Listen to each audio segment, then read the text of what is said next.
wabarakatuh. Bismillahirrahmanirrahim. Alhamdulillahilladzi ja'alana minadz-dzakirina lahu katsira wa ja'alana minal muridin wal muhibbin mursyidin amin. Asyhadu an la ilaha illallah wahdahu la syarikalah wa asyhadu anna sayyidana Muhammadan abduhu wa rasuluh alladzi la nabiyya wa la rasula ba'dah. Allahumma salli wa sallim wa barik ala sayyidina Muhammadin abdika wa nabiyyika wa rasulika nabiyul amjad.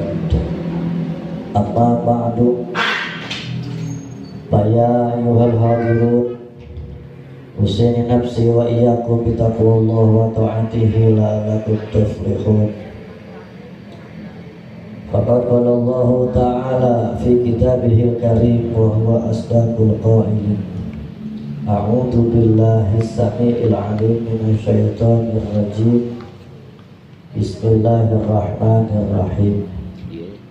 Hafidhu ala sholawat was sholatil wusta wa qumu lillahi qanitin. Faqala Nabi sallallahu alaihi wasallam, ta'awadhu billahi min khusyu'i nifaq. Qalu wa ma khusyu'i nifaq ya Rasulullah? Qala khusyu'i badani wa nifaqu qalbi. Hadirin wal hadirat yang saya hormati, ketika Anda mengunjungi pondok pesantren Suryalaya yang berada di Godebang, begitu masuk ke halaman madrasah, maka Anda akan disuguhkan suatu arsitek bangunan yang menyerupai ada jam dinding.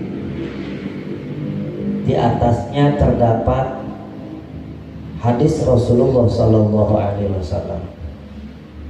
Saya yakin arsitek atau yang membuat model bangunan tersebut atas arahan dan petunjuk Abah Anom adalah sedang memberikan pesan moral kepada siapa saja yang datang ke tempat itu. Di situ tercantum sebuah hadis Rasul yang sangat, boleh saya katakan, saya juga baru menemukan di sana hadis ini tentang ta'awadhu billahi min khusyu'i nifaq. Di sabda Rasul, berlindunglah kamu sekalian kepada Allah dari khusyuk tapi munafik. Jangankan kita, sahabat juga pada bingung. Ya Rasulullah, wa ma khusyu'u nifaq ya Rasulullah? Nanya, wahai Rasul, apa yang dimaksud dengan khusyuk tapi munafik? Maka Rasul menjawab, yang dimaksud khusyuk tetapi munafik itu adalah khusyuk badannya, munafik qalbunya, munafik hatinya. Nah, kita bahas. Sebelum kita mengenal ajaran Thariqah Qadiriyah Naqsyabandiyah Pondok Pesantren Suryalaya, sebelum kita mengenal, termasuk saya, kita semua, ketika kita sholat, hati kita keluyuran pergi ke mana-mana, dianggap bukan suatu dosa, bukan sesuatu yang salah. Sebelum belajar Thariqah, betul terasa itu? Bu, Karaos. Allahu Akbar. Hatinya pergi, si halusnya pergi. Ada yang ke kantor, ada yang ke pasar, ada yang belanja, olahraga, macam-macam kegiatan, 1001 macam kegiatan masuk ketika kita mulai takbiratul. Padahal semestinya ketika takbiratul ihram, takbir yang mengharamkan segala suatu kegiatan kecuali hanya mengingat Allah. Sebenarnya itu takbir ihram teh.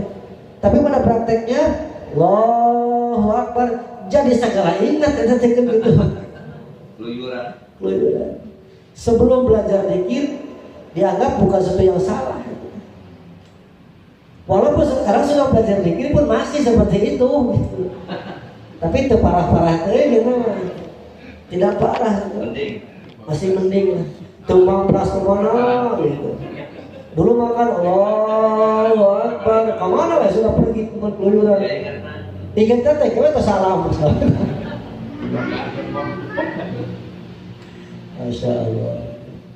Ini adalah sesuatu yang ilmu yang sangat berharga. Ya. Karena begini Bapak, tentang bab khusyuk saja, makanya kenapa segala sesuatu mesti bertanya kepada ahlinya. Bu, teh, ini yang sebelah sini nih, teh nih, berdua, teh kelihatan lagi asik ngobrol sederhana. Nah, dari khusyuk, apa itu khusyuk? Apa itu khusyuk?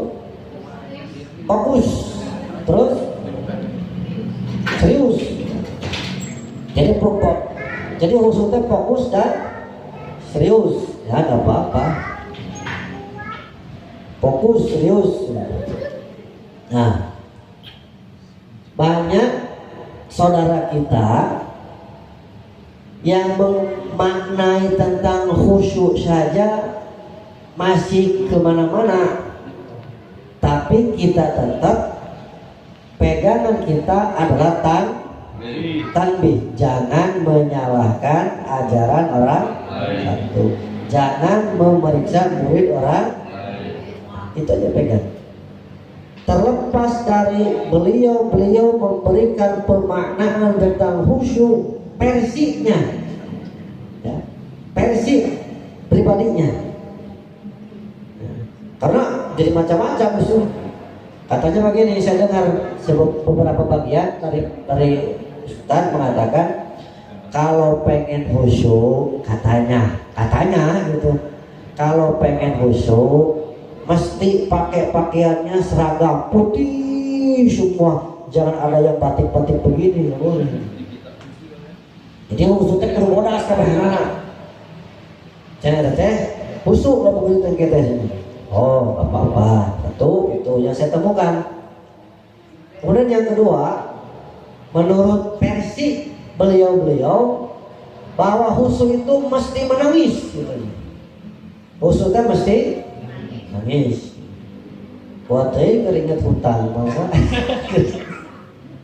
Wow. Dari kata itu salah lagi.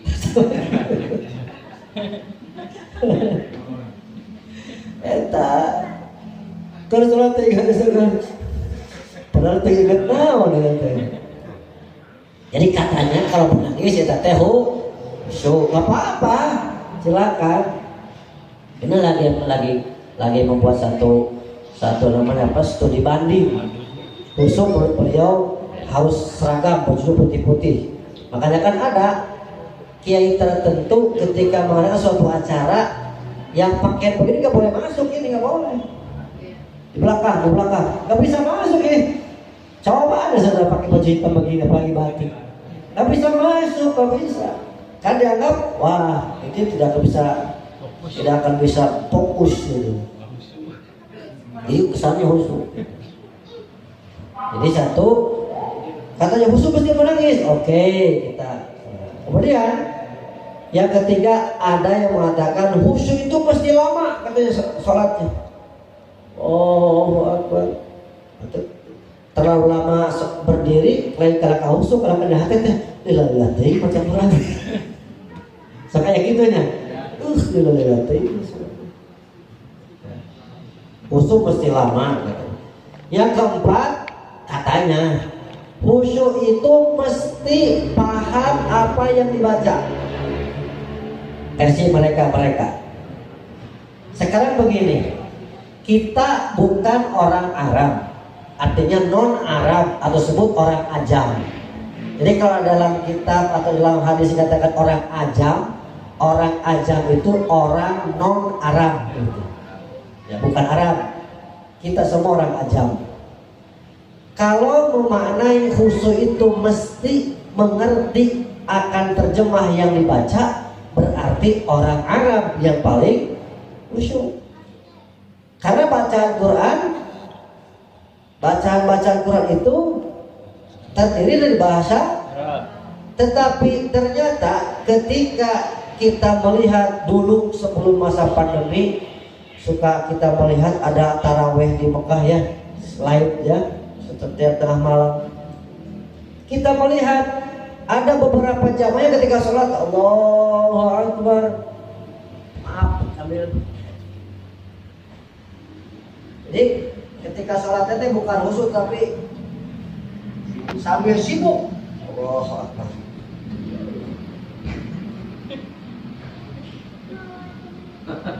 Mindahin apa?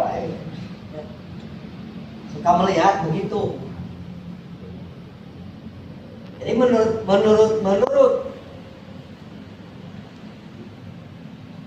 sebagian saudara kita mengatakan bahwa khusyuk itu mesti mengerti apa yang dibaca. Berarti orang Arab.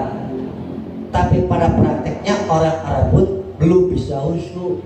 Terlihat dari apa? Kata Nabi, kalaulah khusyuk qalbunya, pasti khusyuk anggota yang dohirnya. Khusyuk jawahirnya dohir, tenang. Kalau memang khusyuk.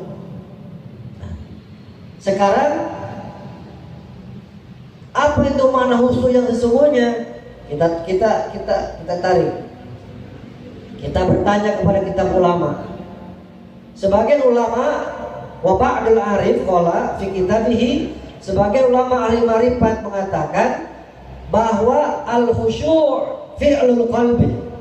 Khusyuk itu adalah pekerjaan hati. Berdasarkan firman Allah Subhanahu wa taala dalam Quran surat Al-Hadid ayat ke-16, itu rujukannya ke sana.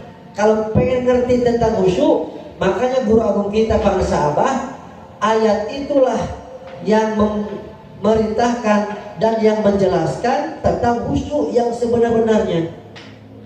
Jadi Allah sendiri ternyata yang menjelaskan tentang khusyuk.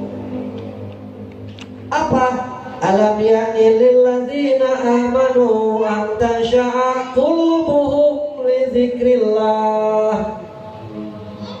Apakah belum datang kepadamu wahai orang yang beriman untuk menghusyukkan hatimu dengan zikir kepada Allah? Zikir yang mana? Zikir yang ditanamkan dalam setiap denyut jantung, yang terus kita denyutkan kapanpun, dimanapun, sedang apapun, di luar sholat dan di dalam. Kata pengasas guru kita, kata pengasas yang mursyid kita mengatakan, bagaimana bisa khusyuk di dalam sholat yang hanya 4 menit? Kalau sholat 4 rakaat hanya 4 menit itu.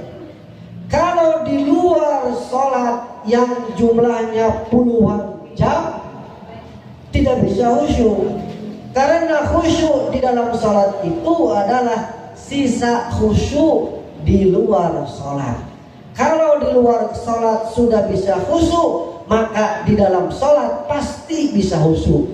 Makanya kita nyari khusyuk jangan di dalam sholat, kita belajar khusyuk jangan di dalam sholat, tetapi di luar. Apa itu khusyuk? Firman Allah tadi mengatakan khusyuk itu adalah dzikir khafi. Alam ya'ni lil ladzina amanu an tasha'a qulubuhum li dzikrillah. Hati kamu sekalian mesti dzikir kepada Allah. Jadi ketika hati dzikir, itulah makna khusyuk yang sesungguhnya. Terima kasih, mohon maaf. Assalamualaikum warahmatullahi wabarakatuh.